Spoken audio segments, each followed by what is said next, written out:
YouTube, what it do? It's your boy Benji, and we are back in between the ropes.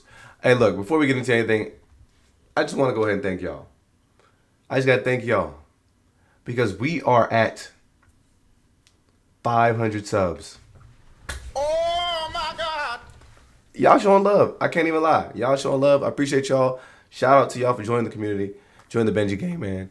We love all things entertainment this way, and I'm excited to get back into wrestling as a whole. So I actually was able to just check out AEW over the last week or so, and I'm actually pleasantly surprised. But it's not this video. Today we're talking about WWE Smackdown. Now this is supposed to be like the go home show because this is gonna be a crazy weekend for wrestling. We've got Evolution for WWE. We additionally have got Saturday night's main event, so they loading up the weekend. As well, we've got AEW All In, so this is gonna be crazy. Try and see how everyone's going to compete. Anyway, so we begin the show with LA Knight showing up and asking for dignity, justice, and for an opportunity to inflict pain on Seth Rollins. And he lets the crowd know all the things he just uttered is not just a spoiler, but in fact, a fact of life. This almost beckons Paul Heyman to show up. So our big boy shows up to a sea of booze, and he lets the crowd know that he's Seth Rollins' personal oracle. But I don't know what future this dude is looking into. I don't know what this roster of bad guys is setting up for the future. And despite what Paul Heyman says, LA Knight's a bigger star than like all the guys in that faction. So I don't really know what he's talking about. The one thing that does seem to ring with a little bit of truth is that Paul Heyman lets LA Knight know that he has no future if you let Paul Heyman tell it. And I ain't gonna lie, the way we've been watching LA Knight, it's very possible that there is no future for him. Of course, these guys cannot escape the bloodline vortex, and Solo shows up, and he politely actually asked Mr. Paul Heyman to skedaddle before he gets put through another table. And Paul Heyman obliges and gets the heck out of there. And Solo's like, Mr. LA Knight, which actually introduces a pretty funny moment because the crowd starts yan, and then Jacob's like, Solo's like, no. He's like, and the crowd's like, yeah. He's like, no. And he's like, yeah. I thought it was pretty funny.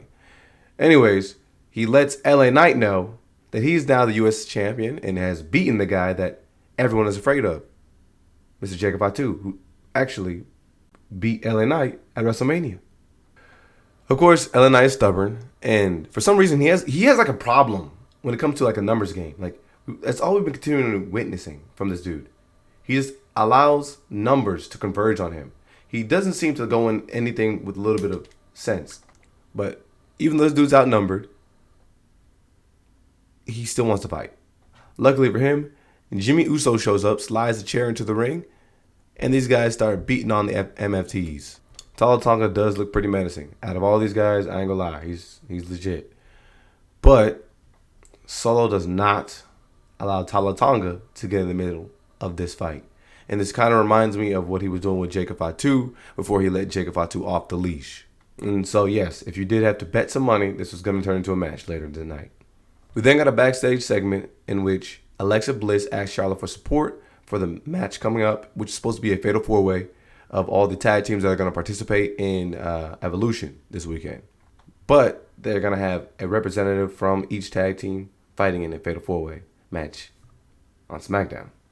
Charlotte reminds her they're not friends, and even though she's a good cheerleader for herself, she really doesn't want to be out there. Alexa reminds her that at the end of the day, they are allies of convenience. So they head down to the match. There are some good spots in the match, and I mean, it does make sense. They did get the better in-ring performers of each tag team, arguably. Of course, Sol Ruka came out there to hoop. And the woman makes sure that nobody gets a solid move in. I still don't know how Sol Ruka was able to fight in these vans, but shout out to her. She looks like a giant compared to all these other women in the match. No lie though, there is a dope moment where Alexa Bliss and ROXXANE are fighting in the corner, and their backs are turned, and this leads to a crazy soul snatcher on two people, two for $1. So I ain't gonna lie, at first did think Sol Ruka was going to get this win. But do you think 2-belt Sol was going to end up being 3-belt Sol? No. Raquel puts the foot on the rope, which is interesting because it's kind of like in line with the ref's eyes. Let's go with the fact that the ref is probably looking at ROXXANE's shoulders. But it's always funny that the dude is looking at ROXXANE's shoulders and then he's able to still look up and see that ROXXANE's foot is on the rope, but he couldn't see that Raquel put the foot on the rope, which I guess we're going to argue that couldn't be illegal because it's a fatal four-way and they typically don't disqualify it, but whatever. I don't know, whatever. Thinking too much. This leads to Zarya attacking Raquel. Asuka tries to get parts and she just eats the boot. And then boom. Zarya gets planted right into the table.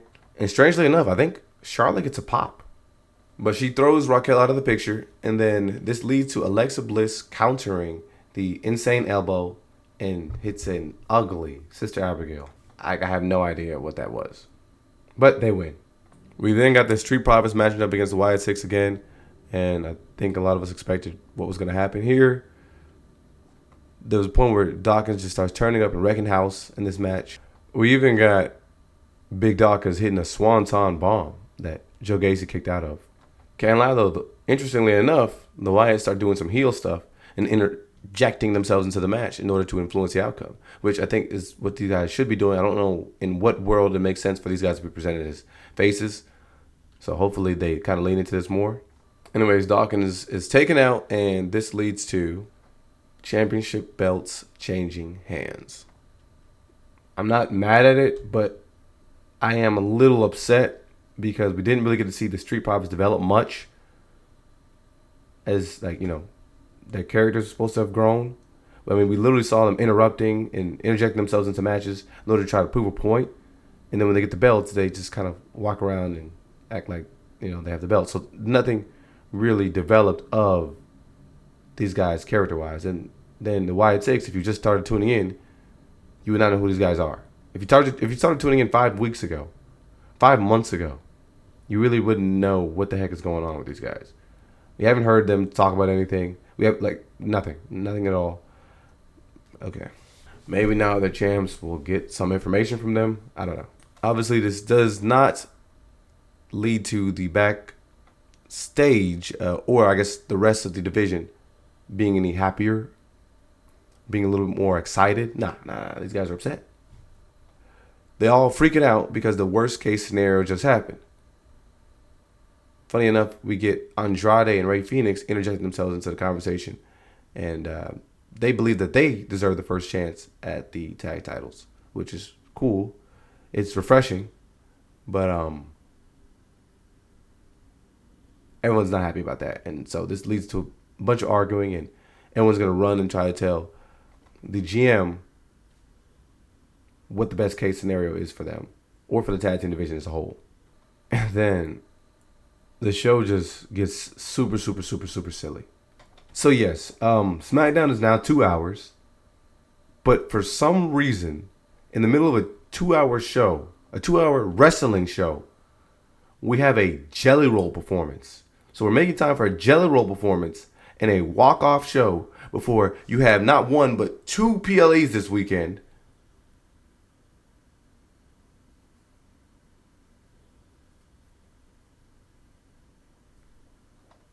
We got Jelly Roll doing a concert.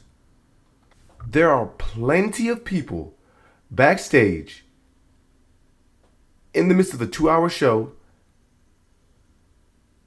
that have not gotten time. Plenty of wrestlers. What happened to Carmelo Hayes? What happened to half the tag teams? Where's Bianca? Beef at Michin? Everybody care? Okay. No Cody Rhodes. No Roman Reigns. No Miz. Alright. Anyways, Logan Paul interrupts the performance and starts unplugging some of the instruments. And for a second, it did make me chuckle, I'm not gonna lie. He calls Jelly Roll an outsider and a clout chaser. He does say a couple other things, including the fact that the WWE is not for people who have tattoos of their children, especially children that they don't have custody of. I'm not gonna lie, I'm not mad at it. It makes sense. What is Jelly Roll doing here? I will salute Logan Paul, though. He does not miss an opportunity as a bag. He finds a way to get some head. The Wyatt Six just get me? What the? I can't put together a sentence. Sorry, it's been a long night. But anyways, what I'm trying to say is Jelly Roll has no business in the WWE ring. He has no business in the wrestling ring. Are we still playing on the fact that Logan Paul is an influencer turned wrestler? The dude is a better wrestler than majority of the roster. If you had to talk about total package, he at least takes your attention when he gets on the mic. He's one of the true heels that WWE has to offer. I mean, if you really had to sit back and think about it, how many bad guys are there really on the WWE rosters? How many people really elicit boos? How many people make you think that they're up to no good? And speaking of up to no good, WWE is just dastardly nasty. They're up to absolute buffoonery. Because what are we doing with Randy Orton? This dude literally has brains popping out of his forehead trying to convince us that there's no way that Logan Paul should be asking the world what Jelly Roll is doing in a WWE ring. He applauds and praises Jelly Roll for what he's been able to do musically. But follows that by saying Logan Paul has no room to call anybody an outsider. You can think whatever you want to think about Logan Paul, but the dude's been a part of the WWE roster for some years now. What is Jelly Roll doing here? This is worse than Travis Scott. I don't care if they're in Nashville. Anyways, thank you, Drew McIntyre, for kicking some sense into Randy Orton. I have no idea why these guys are supposed to be fighting at Saturday night's main event, but at the very least, this in itself should elicit a fight. Because what the heck is Randy Orton talking about? Dude, you are literally the son of a WWE legend. And you can't hold space for Logan Paul to be in the WWE ring, but you're okay with Jelly Roll? At this point, they're just involving Randy Orton in random storylines so he can have a match at premium live events without properly having to use it. And if you had to think about it, guys, this dude hasn't really won anything. He hasn't had any matches of significance. And even though he'll get to fight somebody who we all at least respect in Drew McIntyre, they're fighting for no reason. Drew McIntyre's been gone for a few months. He just shows up and these guys get a match. I don't even understand why. What is the driving force behind it? I guess nobody cares, whatever. Nastier enough, the security comes out and gets Drew McIntyre out of there. Don't know how he's allowed to run through the ramps and get into the show. But now you have 10 people that can converge into the ring and stop him from brutalizing Randy Orton, but whatever. Damage done. And if you had to ask me, it's even wilder that Logan Paul decides to go sneak some hits in on Randy Orton, and then Randy Orton is saved by Jelly Roll, who then stands tall with Randy Orton. I try to be more positive. This is ridiculous. This is the go-home show to a weekend that has 2 premium live events. And this is what we're getting.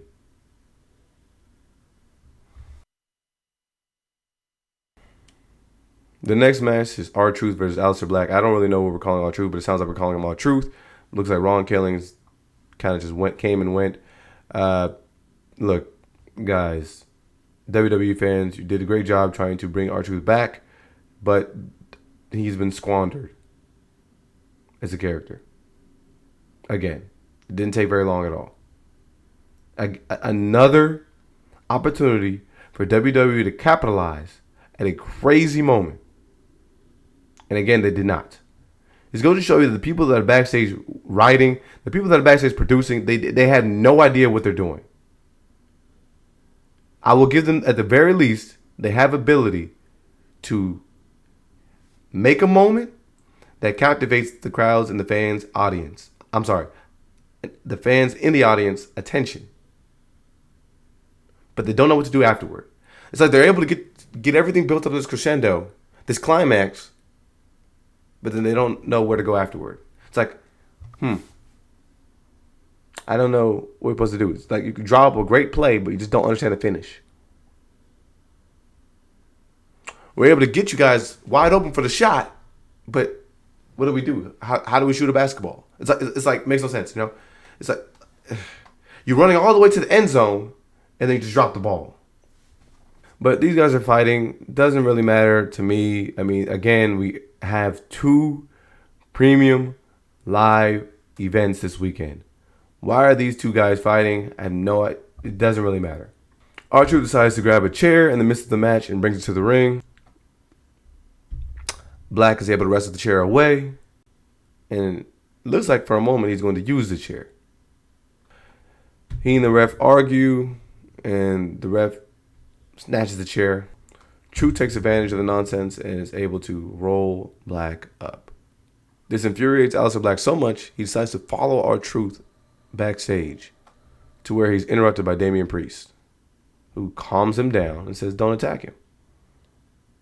He says, that's enough. I don't know why Damian Priest is the one that's going to be delivering any information like this to anybody, because this dude was relentless whenever he had an opportunity to attack anybody backstage. But now suddenly he's the arbiter of truth. He's the person with the most moral high ground and integrity. This leads to Aleister Black beating up Damian Priest. And of course, the referees will show up to break the fight up after the fight is already over. Then this happens.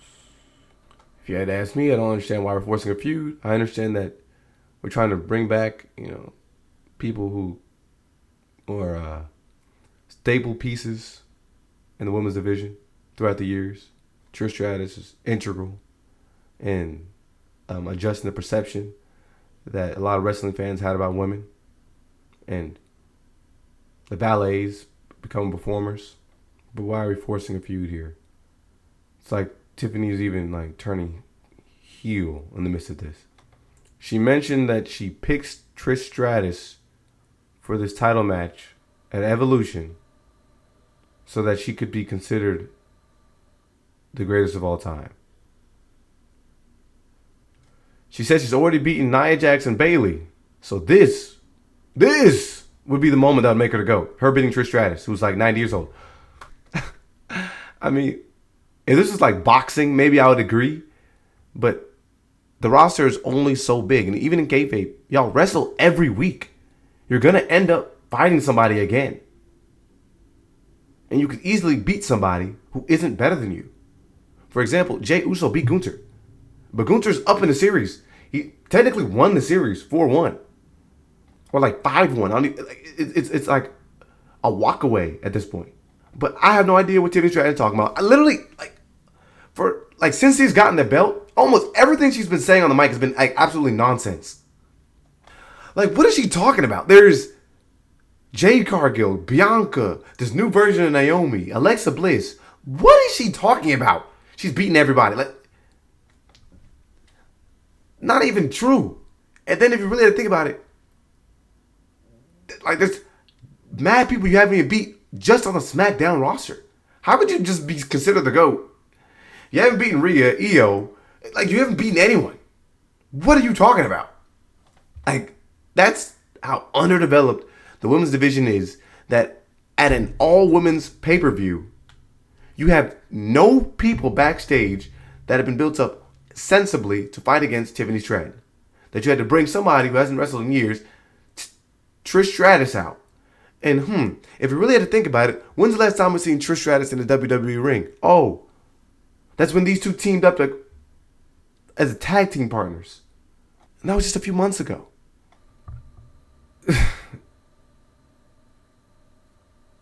Trish Stratus even gets me more upset in her promo.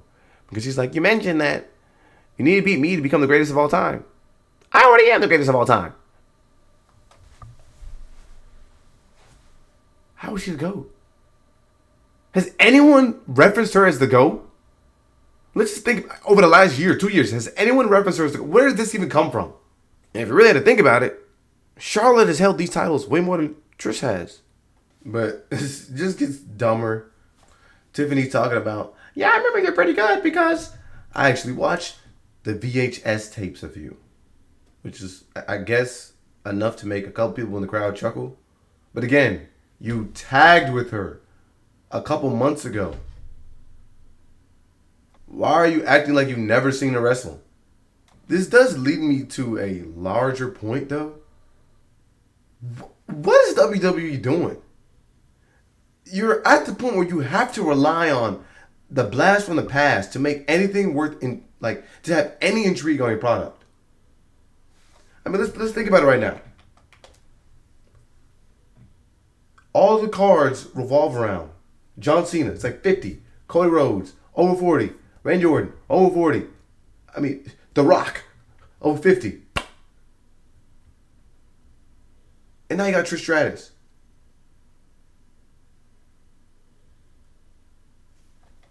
Even if we had to keep doing a deeper dive. I mean, you have Seth Rollins talking about being the future. He's 40. His challenger at Saturday Night's main event, LA Knight, near 40. I mean,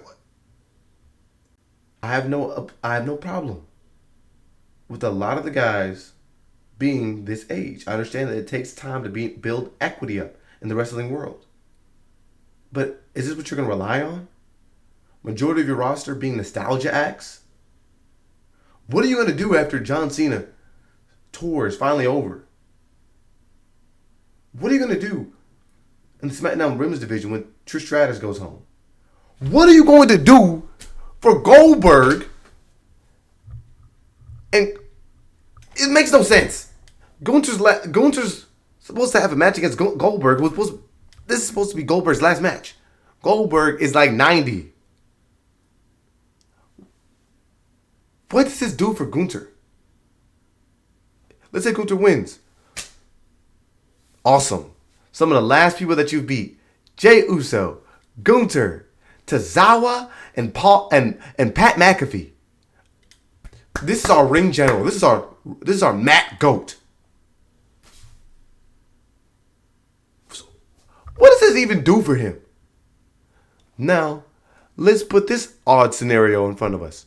What if Gunther and Goldberg fight and Goldberg wins?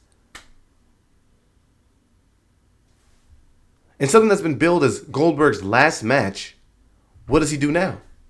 Does somebody just cash in on him? Nothing makes any sense. But for some strange reason, the majority of what's going on in the WWE right now revolves around nostalgia acts. Look, I'm not upset at a nostalgia act. I love a good blast from the past. Goldberg was one of my favorite wrestlers. Like, when I was young. And that dude was old at that time. Like, but seriously, like, this dude looks like he can't even walk without being in immense pain. I don't understand why. I don't even care anymore. Anyways, back to the segment. Naomi shows up, and before she gets to say too much, Jade attacks her. And you're right. I was right. Bloodline versus LA Knight and Jimmy Uso, or the MFTs. I don't even understand what's going on. I don't understand the correlation. I guess we'll just say these guys blindly blindly follow Solo Sikoa. For I have no idea why, but at the very least, at least he has a championship belt. But Paul Heyman's interruption leads to Solo Sikoa losing the match. I don't know why JC Mateo is being forced upon us. But LA Knight, while he berates Paul Heyman verbally, he eats a spear from Braun Breaker. And then Big Bronson Reed shows up and hits LA Knight with a tsunami. So it's like they're wearing this dude out prior to the match that he has against Seth Rollins. Don't know where Seth Rollins is. He's made it a point to let everybody know that he's somebody who slaves night in and night out. He shows up for every show, unlike CM Punk and Roman Reigns, who, if we had to think about it, also do not hold a spot at these PLEs.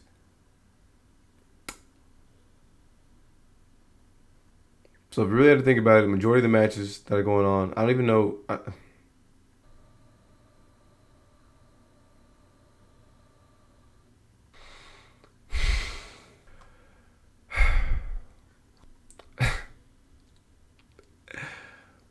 That's your Saturday night's main event card. I'm not even upset anymore. I was just screaming off camera, but that's what we got. Goldberg against Gunther. LA Knight versus Seth Rollins. Drew McIntyre versus Randy Orton. And Solo Sikoa against Jimmy Uso. And then the night afterward, we get Tiffany Stratton defending her title against Trish Stratus. We get the triple threat match of the Women's Intercontinental Championship, we get Bayley, Lyra, and Becky Lynch. We then get Io Sky versus Rhea Ripley in a battle royale for the women's title. And let's not forget Naomi versus Jade.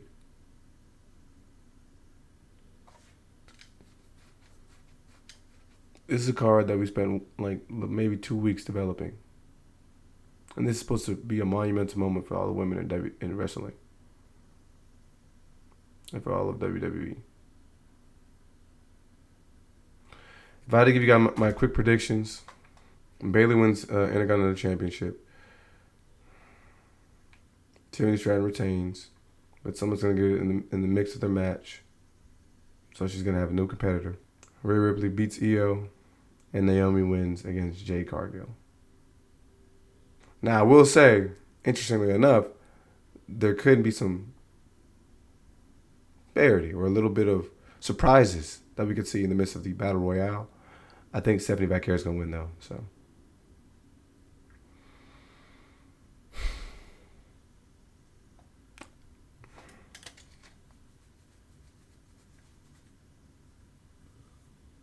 yeah. At least WWE has like a month, right, to build to the next PLE cycle. Oh, my gosh. You know what? I've been talking about the PLEs this weekend. I literally forgot that NXT has a Great American Bash. So they have oh my gosh. So there's 3 PLEs going on for WWE. Oh my gosh. They're going to be booked and busy. Well, at the very least, we have a month before SummerSlam. So what may happen this weekend, we'll at least have a month to, I don't even, who's all in this weekend? You know what I mean? Yeah, let me know in the comments below. This is a long video, but I just have no idea what we're getting on TV nowadays. I have no idea. I'm trying to remain positive. Y'all let me know what y'all think about this in the comments below.